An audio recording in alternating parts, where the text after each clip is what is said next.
is the film festival part of the festival. This is James Hawthorne. This is our second year doing this festival in Arlington, Texas. James Hawthorne was basically the brains behind it.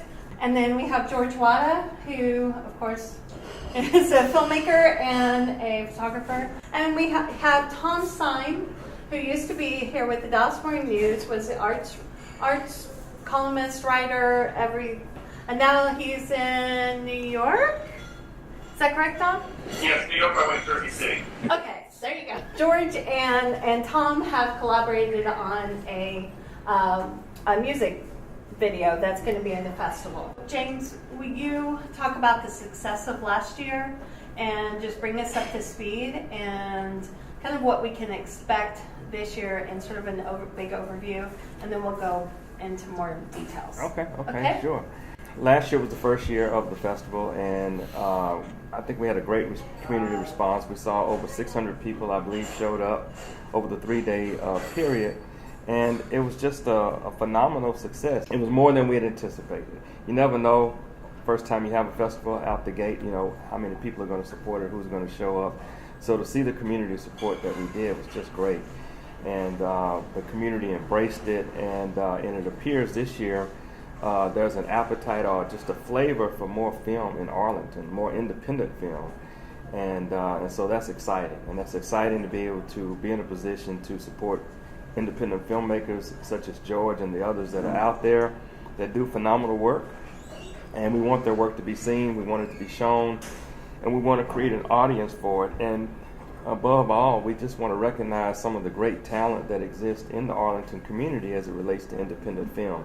There are a lot of great independent filmmakers there, and you know, you don't have to go to Dallas, you don't have to go to Fort Worth to see great independent film. We have it right in Arlington, and so we want to spotlight that. We want to highlight it. We want to celebrate it, and we want to bring attention to the great film work and telling stories. You know, because oftentimes those stories would not be told if it were not for people like George or other people who submit films. And so bringing those stories to life so that people can see those stories that wouldn't be told otherwise. I mean, that's the great thing about film, and what they do in the visual world is bring those stories to life and make them real so that people can see it and feel it and get a flavor for it, and it just gives it a whole new meaning than reading it on the book and reading it on a paper. You know, it just brings that whole thing to life, and so that's the kind of thing that we try to push and celebrate with the festival. So George, can we talk about your film and with Tom here? Tom is a great writer. He's also a great singer-songwriter. Tom Sime and Tommy Homonym.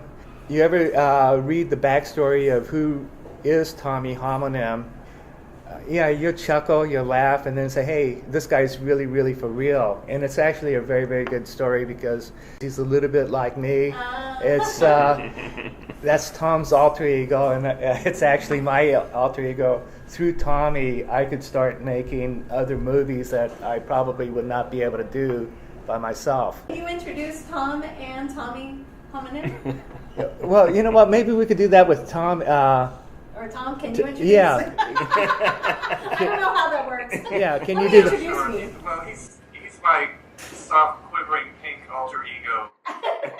That sort of like George said, we had a really nice creative rapport. When we worked together at Contemporary Theater, he would do the photo shoots for our plays, and I would sort of art direct, and he would have creative ideas. And I knew we had a kind of a good way of working together. So I don't know a whole lot about the music business, and that part of it is still a little foreign to me, but I knew we had done the video, so I called George up, and he just took the ball and ran with it, and came up with this idea for a charade. You know, he took me and incorporated me into this movie with Audrey Hepburn and Cary Grant, and it was just, you know, made the colors match and everything. It was just great. So we launched a really fruitful collaboration after that, and I've continued to pursue this alter ego thing. I say of Tommy Homonym that he's on the milder, more fashionable end of the autistic spectrum. He's openly bisexual, openly imaginary, and openly ancient, which I sort of have to cop to. So it's that part of me that comes out as a different personality, and it sort of gives me a little cover for separating it from my playwriting career. My playwriting career is going pretty well. I've got a play under option with a commercial producer, so it's in development, and I'm hoping it gets up on the stage. So, you know, nobody really gave a shit about Uglier Than You, but there was a lot of good stuff on there, and then I put out a few singles after that, and so I just put out a best of Tommy Homonym collection, greatest hits, as it were. I wanted another video to promote that. Or was it the video that came first and then I came up with the best of idea? I'm really not sure. But George came up with another great movie that we could exploit in the public domain. It's The Little Shop of Horrors from 1960. He came up with this fabulous concept for how we could use it with one of my songs called Ride a Wave. And he just ran with it, and I flew down to Dallas and we shot some scenes and he put them all together. And the result is this video, which I just love. So cool. Well, George has something to add to you. We premiere at Frame4Frame, and then there's another film festival in Los Angeles that has accepted us, and hopefully we get some more. Good.